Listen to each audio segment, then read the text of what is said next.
Welcome to Nuclear Hotseat, the weekly international news magazine keeping you up to date on all things nuclear from a different perspective. My name is Libbe Halevi. I am the producer and host, as well as a survivor of the nuclear accident at 3 Mile Island from just 1 mile away. So I know what can happen when those nuclear so-called experts get it wrong. This week, we learn about a new report on radionuclides in the Great Lakes Basin and the call to get them designated as a chemical of mutual concern for the U.S. and Canada. We talk with Ontario-based John Jackson, a veteran environmentalist, on why this campaign is so important and what we can do to support it.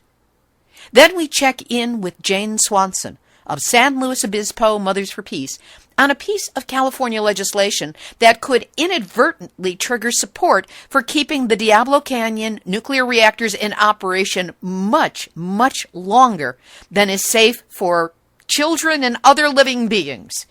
That was not the intention of that piece of legislation. At least, we don't think so. Plus our popular Numnutz of the Week feature, nuclear reactor duck and cover report, and enough honest nuclear information to get us forcibly ejected from a Trump rally. All of this coming up in just a few moments. Today is Tuesday, March 22nd, 2016, and here is the week's nuclear news from our perspective. Starting off with the international report, with all eyes on Belgium, where yesterday, March 21st, a terrorist attack on both the Brussels airport and a subway station has resulted in at least 34 confirmed dead and 187 issued. Security was immediately stepped up at both the Doel and the Tehenge nuclear reactors in Belgium. Then, earlier today, March 22nd, the nuclear power plant at Tehenge in eastern Belgium was evacuated, aside from the essential staff. The evacuation order came from Belgian authorities, but details about why the order was given were not immediately available. Interestingly, it was just last Thursday, March 17th, that communities and campaigners in Germany, the Netherlands, and Luxembourg lobbied for the closure of 2 of the aging 40-year-old Belgian nuclear reactors because they were close to their borders. 30 major cities and districts from those 3 countries joined forces to try to shut down the reactors. Cologne and Dusseldorf in Germany, Luxembourg City, and Maastricht in the Netherlands are among the cities co-funding a lawsuit to close Tehenge 2 and calling on the European Commission to prepare a separate case at the European Court of Justice. Tehenge 2 and Doel 3 reopened in December after a repair process that lasted 21 months, but Doel 3 on the Dutch border had to be shut down again 1 week later. The 40-year-old reactors have been plagued by a litany of problems, such as reactor pressure vessel microcracks, fires, and one mysterious case of sabotage. Now they add to their problems the potential for a terrorist attack. Shut them down. Shut them all down. In India, at last report, we were in day 5 of an accident at the Kakrapur nuclear reactor in Gujarat on the western coast of that country. India's Atomic Energy Regulatory Board issued a statement. It said that the leak, which it earlier said was large, is continuing, and plant authorities continue to pour coolant over it. I guess that means water, which raises mental images of what happened at Fukushima when Masao Yoshida directed the pouring of tons upon tons of salt water onto those melting down reactors. The AERB offered no information on radiation counts or the condition of workers, just reassurances that there was no real danger, even as the leak, to the best of our knowledge, continues, and workers have not been able to go inside to fix it as the radiation levels are too high. Of course, there was no reporting on this in the national media, and if you look back to a news story on March 10, the Indian government has approved in principle 46 sites for new nuclear reactors. Numnutz does not even begin to describe it. An exhibition in Ethiopia about the Fukushima nuclear disaster was scrapped following complaints from the Japanese embassy that the content was inappropriate. The exhibition, planned by volunteers of the Japan International Cooperation Agency, was supposed to be part of the Japan Festival held in the Ethiopian capital of Addis Ababa on October 31st, 2015. Why are we catching up with this story now? First of all, it's just now showing up in the news feeds, and secondly, Vice Foreign Minister Seiji Kihara on March 16 apologized for having completely shut the door on the Fukushima exhibit. Too little, too late. The festival, jointly hosted by the Japanese Embassy, the Japan International Cooperation Agency, and other agencies to promote a better understanding of Japan, well, at least they've got an understanding of Japan from this action. Anyway, the event went off as scheduled in the East African nation, but the exhibition about the accident at Fukushima was called off after the embassy warned that it might withdraw its participation in the event. Who do they think they are? Donald Trump? An official of the Japanese embassy criticized the content, telling the volunteers it is inappropriate at a time when the central government is working hard to dispel groundless rumors regarding the disaster.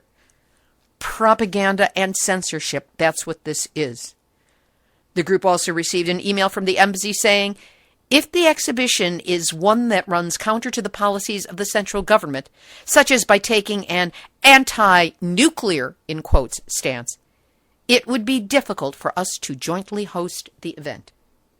Bullies never can take criticism. And it has been found that radioactively contaminated wild boars, pigs, sheep, and deer are still unfit to eat in Japan, Russia, Europe, Norway, the UK, and more because of Chernobyl, Fukushima, and 3 Mile Island. This is a rather extensive article, and we will have a link to it up on the website nuclearhotseat.com under this episode, number 248.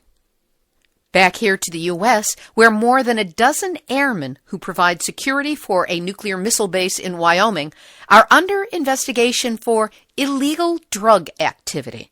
This according to Defense Department officials. The Air Force is investigating 14 junior enlisted airmen from the 90th Security Forces Group at the F.E. Warren Air Base outside Cheyenne, Wyoming. About one-third of the Minuteman III force of 450 intercontinental ballistic missiles are operated by the 90th Missile Wing. That means that 150 nuclear warhead-loaded missiles were under the influence of airmen who were under the influence of what is allegedly cocaine. Last year, 3 launch officers pleaded guilty to using ecstasy after an investigation into illegal drug possession uncovered roughly 100 officers involved in a cheating scandal. Can you think of any other reasons why we should take that $1 trillion and instead of upgrading our nuclear arsenal and switching over to genuine renewables? Because, let's face it, even on ecstasy, no terrorist ever attacked a solar panel. Now for the nuclear reactor duck and cover report. Last Thursday, March 17, at Grand Gulf Nuclear Reactor Station in Mississippi, a lightning strike to an off-site power source caused a loss of power in the service shutdown cooling system and associated system actuations. That's a lot of NRC gobbledygook to say it got hit by lightning, it shorted out the power, and the cooling systems shut down. On Friday, March 18, at Watts Bar in Tennessee, the loss of emergency and auxiliary gas treatment systems, 2 paragraphs of NRC gobbledygook later, we learned that this was a condition that could have prevented the fulfillment of a safety function. And the Union of Concerned Scientists annual review of U.S. nuclear power plant near misses finds more than 60% of safety violations occurred at Entergy plants. There were 10 near-miss accidents at U.S. nuclear reactors last year, and more than 60% of the violations occurred at 3 facilities owned by Entergy Corporation. A near-miss incident is an event or condition that could increase the chance of reactor core damage by a factor of 10 or more. The Union of Concerned Scientists initiated its annual review in 2010, and since that time there have been 91 near misses at nuclear power plants, and that's only through the end of 2015. Last year's near misses occurred at Calvert Cliffs in Maryland, Duane Arnold in Iowa, Fort Calhoun in Nebraska, Indian Point in New York, North Anna in Virginia, Pilgrim in Massachusetts, River Bend in Louisiana, and Virgil C. Summer in South Carolina. Entergy owns Indian Point, Pilgrim, and River Bend, which also experienced a near miss in 2014.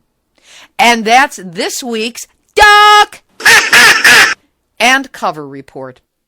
Speaking of Indian Point, at midnight on December 12 of last year, the final license for Indian Point Energy Center's reactors expired.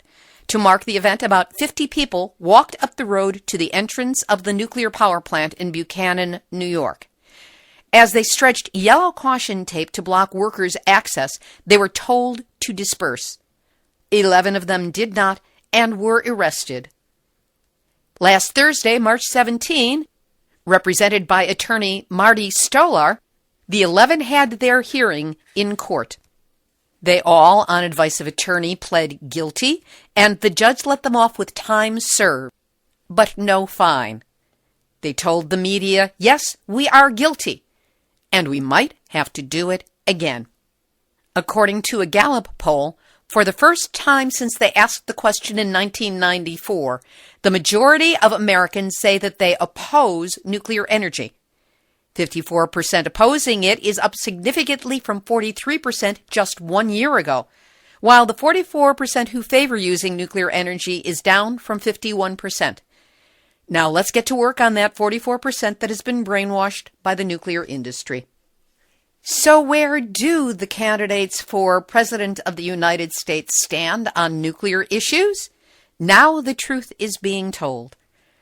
Bernie Sanders has made climate change a central pillar of his campaign for the Democratic nomination for president, and he is adamant that nuclear power has no place in his vision of the nation's cleaner future. Hillary Clinton, on the other hand, believes, quote, nuclear energy has an important role to play in our clean energy future. This according to Jake Sullivan, Clinton's policy director. Sanders argues for a moratorium on nuclear power plant license renewals in the United States. Clinton was pro-nuclear power in 2007, changed her mind in the midst of that campaign in 2008, and stated that she was against it. Then, as of February of 2016, her campaign platform states again that she is once more in favor of it. And when Republican candidate Donald Trump was asked, what's your priority among our nuclear triad, meaning the B-52s, the missiles, and submarines, all of which are aging out, Trump was his usual incoherent mess. We'll have a link up to that article because I can't do it justice in the time I've got. What do you do with an unfinished, abandoned nuclear power plant?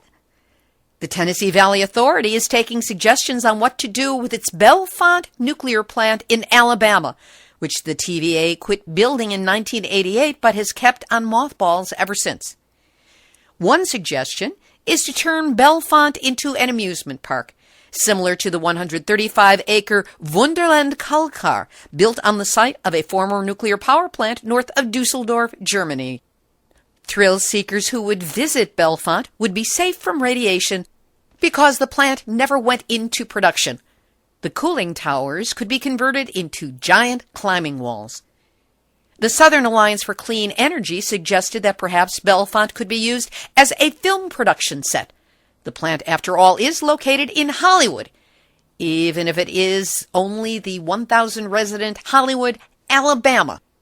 They could convert the abandoned reactor buildings into condos for folks who want that post-apocalyptic look, or use the spent fuel pond in the reactor for a swimming pool that only has a deep end.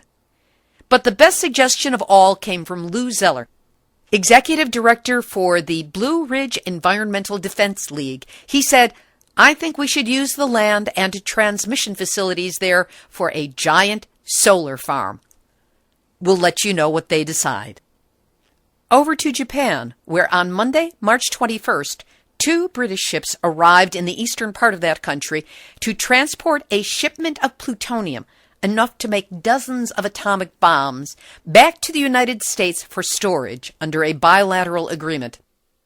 So Japan seems to be taking a lead from Germany in how to get rid of their nuclear materials. In Germany's case, it was nuclear waste that we agreed to take back way back in the Eisenhower Atoms for Peace era, and now we seem to be stuck with it unless there were enough comments and complaints to the NRC while that subject was open for debate. But when you look at the fact that both Germany and Japan are shipping nuclear materials back to the U.S., it makes one wonder if perhaps revenge is a dish best served cold, and perhaps World War II isn't quite as over as we might have hoped. The U.S. is starting to look like the nuclear waste dump of the Northern Hemisphere. We're going to be posting some links up on the website. One about a TV program from the Yomiuri, which looks at the issue of health hazards of radioactivity. It cites 3 separate nuclear site workers who had been at Fukushima Daiichi and who had severe illnesses based upon doses of radiation they had been exposed to that were supposedly in the safe range. The program ends with a quote about what was done to the workers. "It's just plain murder." And another link will be to an article, "Gone Fishing, Fukushima at 5 Years" by EnviroReporter.com, which follows Japanese fishermen off the coast of Fukushima, despite the fact that the waters were hot with radiation. But as the men said, the fish were plentiful, and if they didn't pass rad testing, they could be sold overseas. That would be us. And you probably thought I forgot, but now... Nuclear hot seat, nuclear hot seat, nuclear hot seat, Numnutz of the week. You know, nuclear is such a pain in the gazorchus that sometimes a body just wants to go out and drink too much. Just, if you decide to do so, drink responsibility and do not drink Fuko wine, aka recovery wine. It's a sparkling wine, it's a cider. It's a big mistake because it is made entirely from fruit grown across Fukushima Prefecture. You see, it is intended not just to be an alcoholic beverage. It is intended to send a clear message to consumers that the prefecture's produce is safe and dependable. Even if it's not, but we'll never know for sure because nobody's testing the stuff. So it's not just wine, it's propaganda. In case you doubt that, note that this is a project that joined together the Koriyama municipal government, Koriyama being one of the towns in Fukushima Prefecture, and the Mitsubishi Corporation Disaster Relief Foundation. That's right, Mitsubishi, makers of flawed steam generators, the ones that ultimately took down the San Onofre nuclear reactor because they couldn't be trusted to be started. For now, the number of bottles produced is so small that the wine will only be available in Fukushima Prefecture. However, the winery is eyeing future shipments to the Tokyo area and beyond. Mitsubishi Corporation Disaster Relief Foundation Vice Chairman Yasuhito Hirota said, "I'd like to see this winery spread its wings and find success worldwide." That's right. It is a Japanese philosophy that when it comes to Fukushima, they want to share the pain and spread it around. So they've got bottles of wine where we know there's wine in them, but what else might there be? I guess they're just not looking. And that's why, to be honest, anybody who drinks this stuff is this week's Nuclear Hot Seat, Numnutz of the Week. I mean, if you're going to drink something disgusting, there's always Manischewitz Heavy Malaga. And finally, for my favorite quote of the week, we turn to Jay Truman, founder of the Downwinders organization, who was featured in the documentary Downwinders, which was recently shown at the Latter-day Saints Film Festival. Thank you, Mormons. In the film, Truman shows a map of Enterprise, a town in southwestern Utah about 40 miles north of St. George, which was directly downwind from the nuclear testing sites. On the map, every X marks a home where someone died of cancer, and almost every home in the tiny town, which was in the direct path of the fallout from the bomb tests, has an X. Truman said the ABCs for Enterprise are: A is for atomic, B is for bomb, C is for cancer, and D is for dead. We'll have this week's featured interviews in just a moment, but first, Nuclear Hot Seat is listener-supported and relies on your donations to help us keep getting the word out about nuclear in a way that you're not likely to encounter on mainstream media. Right now, in addition to the monthly expenses that we always run into here at Nuclear Hot Seat, I am fundraising for the long-term goal of attending the Excellence in Journalism Conference to be held this September in New Orleans. Over 1,000 journalists, news directors, editors, syndicators, and network reps, all in one place at one time. It's an ultimate opportunity to network with those people who have full control over how nuclear is presented, and to influence our coverage for years to come. So whatever you can do to help us meet these goals, please give what you can. You know, a great place to start is with a Starbucks donation, the equivalent of a cup of coffee, the best cup of coffee I will never drink. So go to nuclearhotseat.com, click on the big red donate button, and know that whatever amount you can offer is deeply appreciated, and I am deeply grateful for your support. I love speaking with activists I never knew existed on issues I never knew existed. It's kind of a win-win, and this one is terrific. John Jackson is a Canadian environmentalist who has worked with citizens groups for the past 35 years, with a focus on Great Lakes issues, waste management issues, water quality and quantity issues, and public participation and consultation. He's the author of the report issued by the Canadian Environmental Law Association on March 2nd, calling for radionuclides to be designated by the United States and Canada as a chemical of mutual concern under the Great Lakes Water Quality Agreement.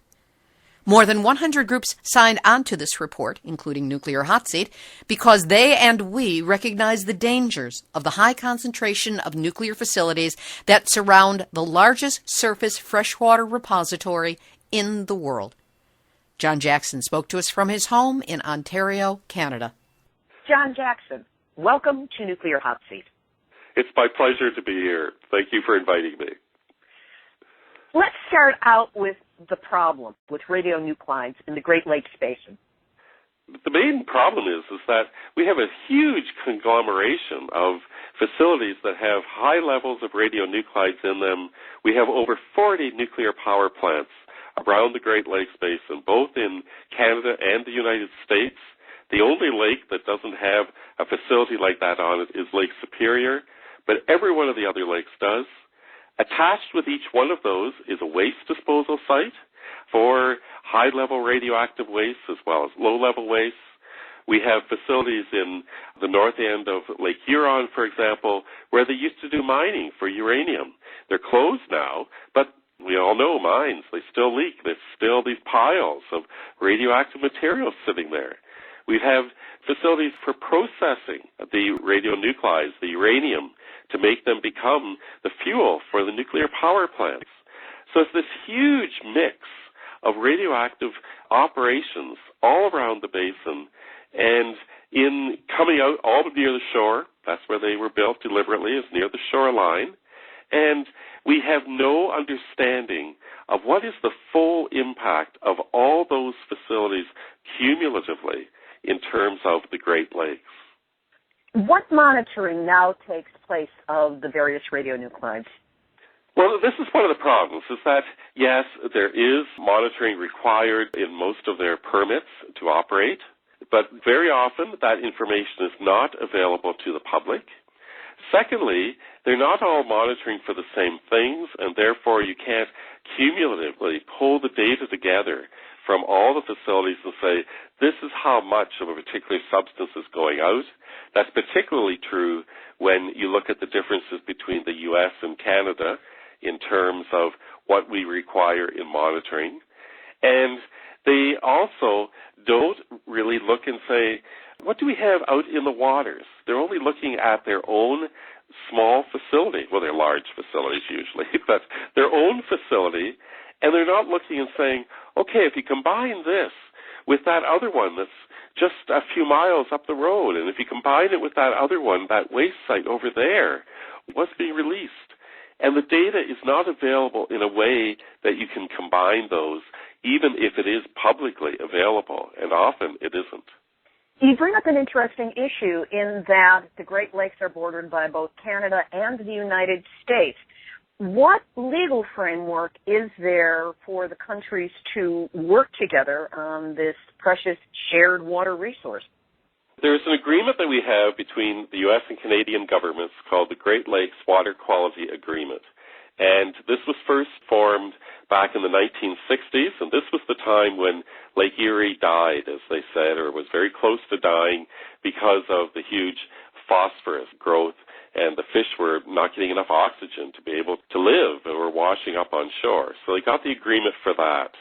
Then they started becoming aware of more toxic substances, so they expanded it to include things like PCBs, dioxins, furans, flame retardants, those toxic chemicals that we've become aware of. And now we're trying to get radionuclides to be one of the items that they develop a joint strategy, U.S.-Canada joint strategy, to deal with the problem in the Great Lakes. Your group and perhaps 100 others have come together to ask for an official designation as a chemical of mutual concern under the Great Lakes Water Quality Agreement. What would this designation do, and who would be granting it? Ultimately, the designation has to be provided by the two federal governments, and it's going to take, we're not foolish, we know the industry is very strong in trying to protect itself and keep out of the public eye. It's going to take some real pressure on our part to push the governments to designate it as a substance of concern. If we win that designation, and that's why we have over 110 groups already supporting it, and we're working to get more and from a range of sectors. But when we get that designation, what then happens is the governments are required to jointly develop a strategy for dealing with the radionuclides in the basin, both Canada and U.S., a joint strategy, and the public be involved in developing that strategy. And to us, this is one of the most important outcomes of the designation, is to have real public involvement in the development of a strategy. And that strategy will include a range of things. One of them, very basically, is making sure that proper monitoring is being done on all facilities, that we have standard ways of doing that monitoring, and that the public has access to that information. The second thing that we'll be pushing for in that strategy, and it is in the agreement to require them to do it, so it isn't just that we're doing this out of, the idea of dreams of our heads, it's actually in the agreement the two governments signed, is to actually do an assessment of what are the cumulative impacts of all of these sources, past, predicted in the future, in terms of the impacts on the environment, on the impacts on the fish, on the wildlife, on people, because the studies on that have been so limited. We really don't have a good understanding. And the other component, of course, is, okay, what do we do about it? What preventive actions can we take to keep things from getting worse? What actions can we take to make sure that when someone applies for an approval to build or expand a plant or applies for approval to have a waste disposal facility for radioactive waste, what are the criteria for that? Do we have tough enough criteria? And in our minds, we really have to be looking at moving towards a phase-out, a reduction of these types of facilities being used, not just in the Great Lakes Basin, but elsewhere, of course. It isn't just a Great Lakes Basin issue. This brings to mind a question about Ontario Power Generation and their plans, their desire, their push to build a high-level radioactive waste depository, meaning dump, less than 1 mile from the shores of Lake Huron. What involvement have you and your group had on this, and how will that impact this current campaign, or will this current campaign impact that desire by OPG? We've been very heavily involved in those issues. We've been part of the public hearings. There are two processes going on. One is for what they call low and medium level radioactive waste, which means anything except the nuclear fuel bundles. And that's the one currently proposing within a mile of Lake Huron. In addition, at the same time, they're going through a lengthier process for where to put all the nuclear fuel bundles out of the power plants. And 6 of the facilities that they are looking at are within the Great Lakes Basin, some of them up on Lake Superior, a few in the area just off of Lake Huron as well. This clearly is one of the factors that we're trying to use the Great Lakes Water Quality Agreement as a way to get them more involved in looking at the long-term implications of actions like this. And therefore, it is directly part of our strategy in terms of dealing with that. A lot of people are saying, we shouldn't do it within the basin, and we shouldn't have the nuclear disposal within those basins and so on. And I have to admit that I have a very mixed reaction to that. I totally want to support the Great Lakes. I've spent 30 years fighting to protect the Great Lakes. But I also have spent the same 30 years fighting with waste issues, be they hazardous waste, municipal waste, in communities all around beyond the Great Lakes Basin, saying, hey, we don't want that toxic incinerator there either. No, we don't want that toxic landfill there either. It isn't like it's something that should go anywhere. And the position that I personally and my organization has been taking is to say that these are not acceptable facilities. We need a plan for phase-out. Then if we have a plan for phase-out, we can figure out the best way to deal with the waste already generated. But what we're terrified of is if we get these things built, that's giving the go-ahead for the industry to expand and grow and grow. And that's a disaster, as if it wasn't bad news already. It's that message that, okay, this is taken care of, you can go ahead now and grow, is a total disaster. What has been the response to the call that went out on March 2nd for action on the radionuclides in the Great Lakes, such as we've been discussing just now? The reaction was the one that I expected, and in effect it was the proper reaction. The governments have received it, the request for it to be designated. They now have to enter the process for designating. So they haven't made any comment in terms of whether they think it's a good idea or not, because they have this process now that they have to go through. That could take several months easily. It could take 6 months.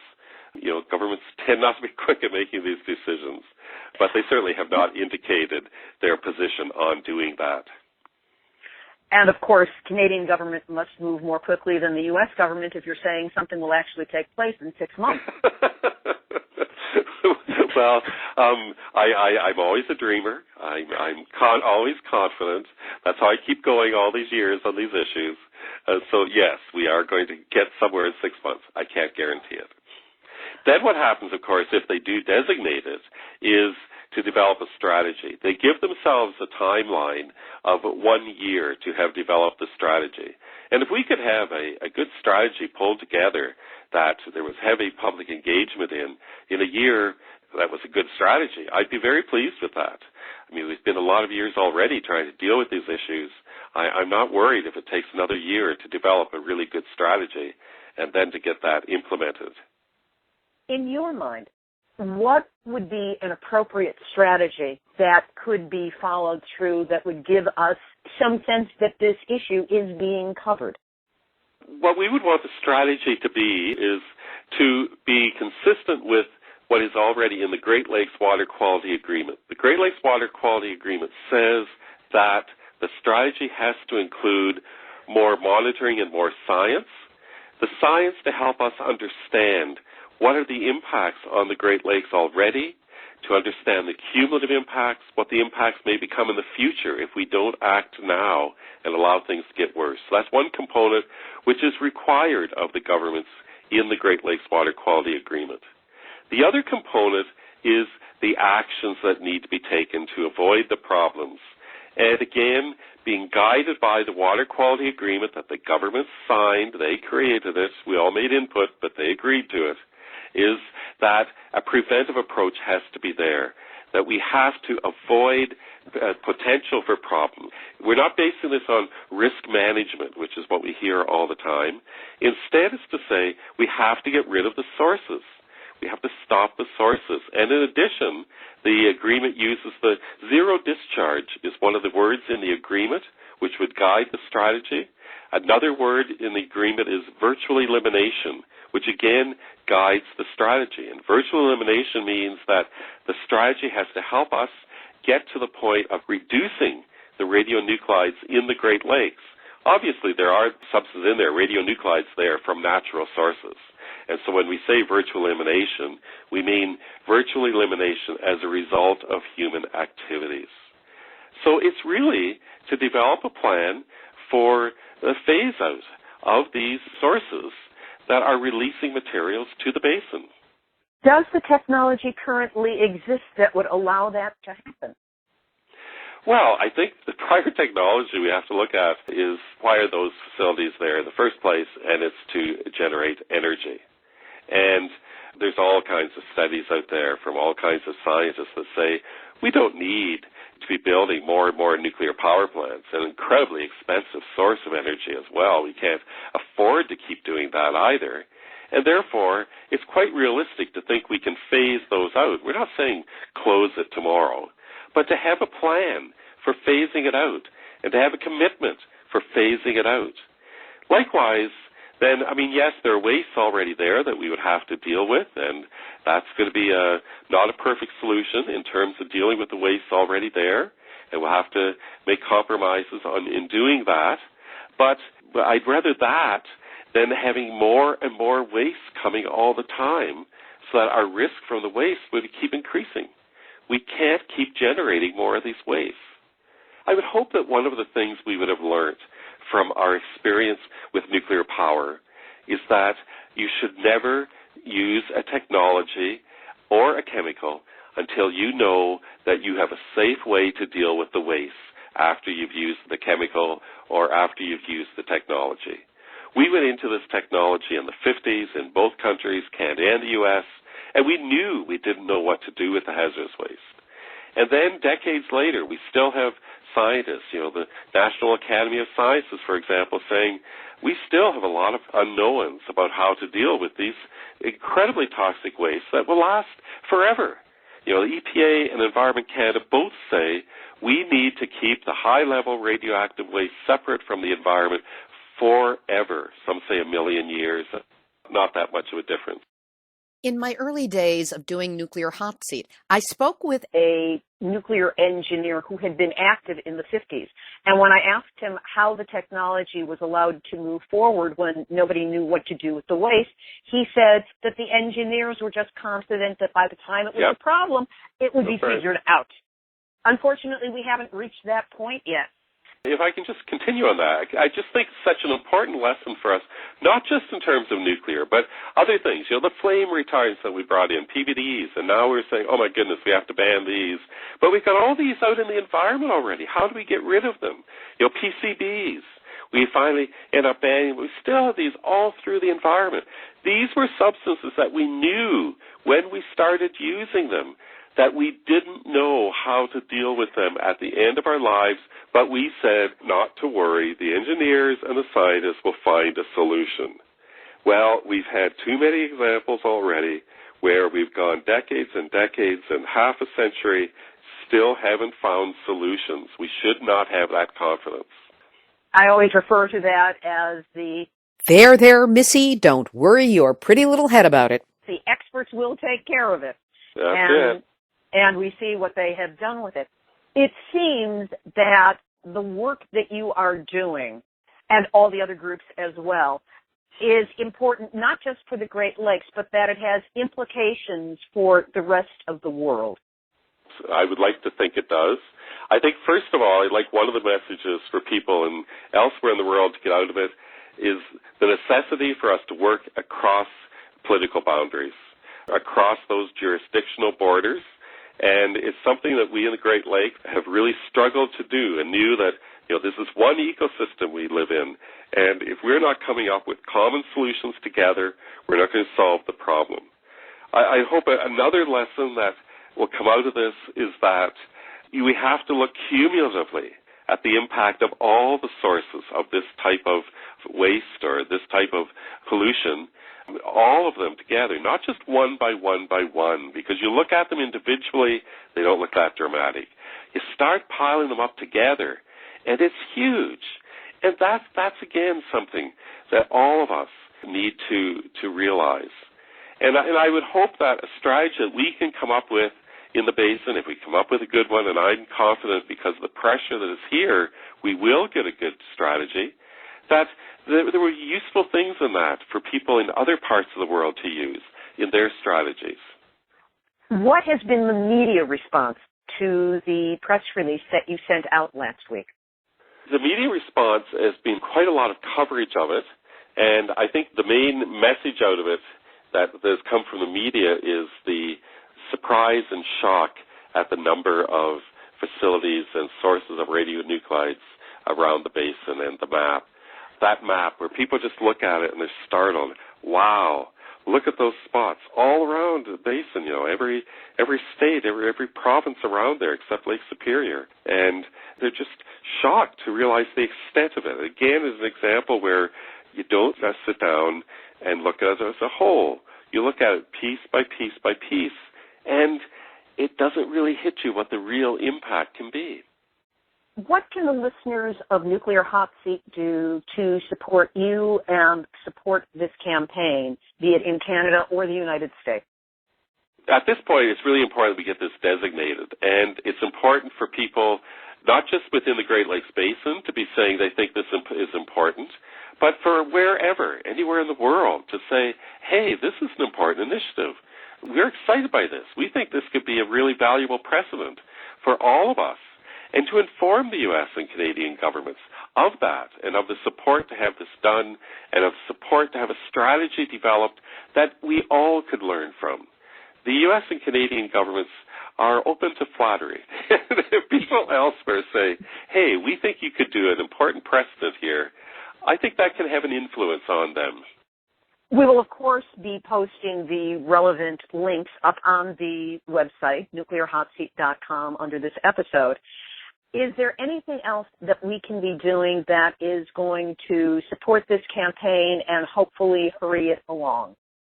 The most important thing, as I said at this point, to move along the pressure for the designation is to say that you support the idea and that you want to see the designation happen. I think the other thing that we could be doing, as all of us, is to start developing what we think a strategy could be. And for people's ideas elsewhere in the world, not just here in the Great Lakes Basin, we're far from having all the information and knowledge that we need and all the ideas for how to solve these problems, but to share our information with each other in terms of what a strategy could look like, so that when we get to the strategy stage, we're really ready to come forward with a leading-edge, progressive and aggressive strategy. If people were to get in touch with you and share these strategy ideas with you or offer resources, what's the best way for them to do it? They could contact me at jjackson, JJACKSON, at web.ca. So I think it's an exciting opportunity. We try all the angles we can, and having this agreement, this binational agreement, has been so important for our work in the Great Lakes Basin, and this is just one more example of using that agreement to try to move forward. John Jackson, thank you so much for the work that you are doing, for your decades of dedication to these issues, and for being my guest this week on Nuclear Hot Seat. It's been my pleasure. Thank you for inviting me. John Jackson of the Canadian Environmental Law Association and many more environmental groups. We will have a copy of that map that he spoke about up on the website, nuclearhotseat.com, under this episode, number 248. Next, we check in with Jane Swanson of San Luis Obispo Mothers for Peace on the Diablo Canyon nuclear reactors. This is to focus on a piece of California legislation that could inadvertently trigger support for keeping those dangerous, failing, earthquake zone reactors open. What is the Diablo Canyon propaganda bill, if that is its official name, and what does it consist of? The official name is Senate Bill 968, sponsored by Senator Monty. We don't believe his intent is to provide propaganda to keep Diablo Canyon open far beyond its licensing, but we think it is in danger of having that effect. What the bill asks for is an economic study of all the downsides economically at the time when the Diablo plant will close. We don't know if it's going to close next year or at the end of its current licenses in 2024 or 2025, or if PG&E is going to pursue license extension. But in due time, it will close and there will be an economic impact on this county. So it sounds like the bill is all very friendly and trying to be helpful, but all it does is study the negatives without looking at the positives, because there are positives to the closing, and there's an opportunity there to make a plan in advance for moving to renewables and to create jobs, actually, and to avoid the dangers of having a nuclear power plant sitting on many earthquake faults. That gets to Diablo Canyon itself, which has 2 reactors operating on the coast of Northern California. What's wrong with the facilities at Diablo Canyon? First of all, those earthquake faults that you mentioned, there are 4 of them that are extremely close, 13 faults very nearby. 1 fault goes within a few hundred meters of the plant. There are 2 reactors, each containing 1,000 times of the long-lived radioactivity of the Hiroshima bomb. So it's a serious danger. Most of the radioactive waste is in the pools, which are not well protected. It's just one risk after another that we don't need, because we don't actually need the energy produced by Diablo Canyon. The state of California, the independent system operators, declare that our state has 30%, or sometimes I hear more, but at least 30% excess energy in general, and we don't need the 8% of energy that's supplied by Diablo Canyon, so it is not worth the risk. What about an evacuation plan? You live along the coast of California, which is where the reactor is. If that thing goes south in any appreciable way, what would be the likelihood that people could get out? Well, forget it. If you get in your car, you're just going to sit on the freeway and go nowhere, because we have one major road going out of the area. Highway 101 goes north and south. There's Highway 58, that's a 2-lane road that'll get you over to Highway 5 eventually. Entirely impossible to evacuate. Really, the best option is pretty pathetic. It's called shelter in place. And what that means is to get out your masking tape, put it around your doors and windows, turn off any airflow moving from the outside, and hope the plume blows away pretty quickly so you're not stuck there for, 5 years. Look at Fukushima. A serious radioactive contamination does not go away. So sheltering in place is pretty awful, but to be honest with you, that's what I would do, because otherwise you're just going to sit in your car. It's going to be such a terrible traffic jam. You're not going to go anywhere, and you're totally unprotected if you're sitting in your car.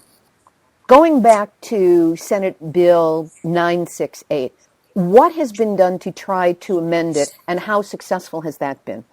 San Luis Obispo Mothers for Peace, the group for which I'm speaking, we have had numerous conversations with Senator Monning himself as well as with his staffer. We've made it very clear that one of our objections to the bill is that it puts PG&E in charge of finding an independent, see the quotation marks, an independent firm to assess the negative economic impacts of plant closure. This is like the fox guarding the chicken coop, because PG&E is well known for appointing research entities that are not the least bit independent. They've done it over and over again. In other words, they're very pro-nuclear. They'll skew the numbers in that direction. Well, of course. And the effect of the bill, again, I'm not saying this Senator Monning intends it, but the effect of the bill is like a stampede. It's already happening. The unions, some of the unions are taking out full-page ads. They've done 2 ads in San Luis Obispo papers. They've done one in Sacramento saying that they need to save the jobs at Diablo Canyon. Everybody get together and keep that plant open because we need the jobs. So such a study of only the negative impacts of closure would just add to that propaganda. That's where the word propaganda comes from, in trying to stampede politicians, elected officials, into taking stands to try to keep Diablo open. What we think the bill, and we've suggested amendments so that the bill should also study the positive effects of plant closure. And start right now. Don't wait for the date of closure to happen, but right now start building more renewables in this area that can provide jobs and other economic benefits. Furthermore, the bill is completely unnecessary because in 2013, PG&E did gather all the information that the Monning bill purports to need. They have a report. It's online at the PG&E website. If you do a search for Diablo Canyon employees or employment, and PG&E has stated in response to the Monning proposal that it plans to update that document on a regular basis. So the bill would accomplish nothing that's not already there as far as these statistics go. So what the bill needs to be doing instead, and what we have suggested, is, I already said, to study the positives of closure. And we think the bill should direct all state agencies with authority affecting Diablo to decline to grant approvals that would be needed for Diablo to operate longer than its original 40-year design and license life. The listeners of Nuclear Hot Seat are a very motivated bunch of people. What can we do to help? What people can do is phone the chairperson of the California Committee on Energy, Utilities, and Communications. His name is Ben Hueso, and grab your pencil, everybody. The phone number is 916-651-4040. People could call Ben Hueso's office and tell him that they are opposed to Senate Bill 968 because it would accomplish nothing to lessen the impact of the closure, the economic impact, and it would do nothing to protect the people of the Central Coast, that they would prefer a bill that really seriously looks at alternative energy sources and the creation of jobs in the area. That was Jane Swanson of San Luis Obispo Mothers for Peace. We'll have a link up on the website to contact that legislator behind the wrong-headed, propagandistic bill. It will be on the website, nuclearhotseat.com, under this episode, number 248. Activist shout-out! Nuclear Information and Resource Service, or NIRS, has launched a new campaign. They started on March 15th, and it's called #NuclearIsDirty. Ya think? Over the next 12 weeks, NIRS will be rolling it out through a series of online events, publications, and social media forums. Nuclear is Dirty is meant to inform the public of the real environmental impacts of nuclear power, from the mining of uranium and production of reactor fuel, all the way through to the long-term storage and management of radioactive waste. To get all the updates and know when the events are happening, you can sign up for email if you haven't already at nirs.org. That's N like Nancy, I-R, S like Sam.org. And I really need to acknowledge whoever or however many are the brains behind the miningawareness.wordpress.com site. He, she, and or they send out multiple emails on a daily basis on an ever-growing range of nuclear issues that are thoroughly researched and footnoted, then blisteringly well written.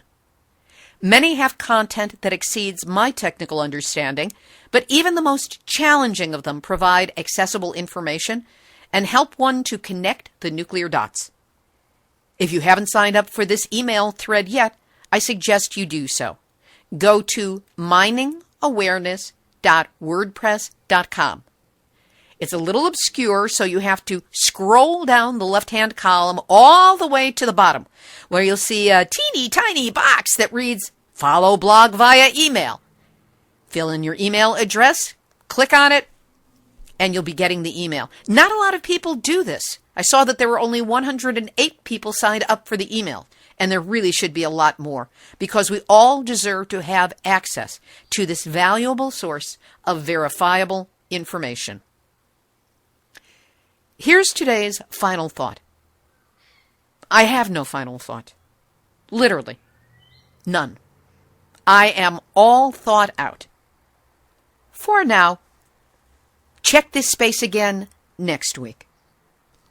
This has been Nuclear Hot Seat for Tuesday, March 22nd, 2016. Material for this week's program has been researched and compiled from enenews.com, yahoo.com, theguardian.com, dianuke.org, miningawareness.wordpress.com. See, I told you. agreenroad.blogspot.com, deunrenard.wordpress.com, asahi.com, Fukushima 311 Watchdogs, neuropa.eu, Global Research, airforcetimes.com, Union of Concerned Scientists at ucsusa.org, thevillager.com, gallup.com, timesfreepress.com, commondreams.org, rollingstone.com, seattletimes.com, enviroreporter.com, europeannewsweekly.wordpress.com, and the ever-stalwart Sean Arkwright, who provides content, Mainichi.com, the Nuclear Rubber Stamp Regulatory Commission, and the fabulous, darling, fabulous activists who gather on the Nuclear Hot Seat site on Facebook, which you are all invited to visit and like. Theme music written by me, sung by Marilee Weber, accompanied by John Barnard, recorded at Winslow Court Studio in Hollywood. Nuclear Hot Seat is syndicated by UCY.TV, on StewWebRadioNetwork.com, in New Zealand by NewZSentinel.com, and ActivateMedia.org. We are always looking for other networks to connect with, so if you know a news aggregator or community radio station that would like to carry the show, do put us in touch. And make sure you check out our archive. We are over 245 episodes to the good, and you can find them on the website, nuclearhotseat.com. You can find the vast majority of them on our YouTube channel under Nuclear Hot Seat Videos, courtesy Ms. Milky the Clown and Joni Ray. And they're also archived on iTunes. And please remember, your contributions are what help keep Nuclear Hot Seat the vital force it is for honest, accurate nuclear news. So please, do what you can this week to help us out with a donation at nuclearhotseat.com. Nuclear Hot Seat is the activist voice on nuclear issues, so if you have a story lead, a hot tip, or a suggestion of someone to interview, send an email to info@nuclearhotseat.com. We are copyright 2016, Libby Halevi and Hardestry Communications. All rights reserved, but fair use allowed as long as proper attribution is provided. This is Libby Halevi of Hardestry Communications, the heart of the art of communicating, reminding you that we have all had our nuclear wake-up call. So don't go back to sleep, because we are all in the Nuclear Hot Seat. Nuclear hot seat, what are those people thinking? Nuclear hot seat, what have those boys been drinking? Nuclear hot seat, the corium is sinking. Our time to act is shrinking, but our activists are linking. Nuclear hot seat, it's the bomb.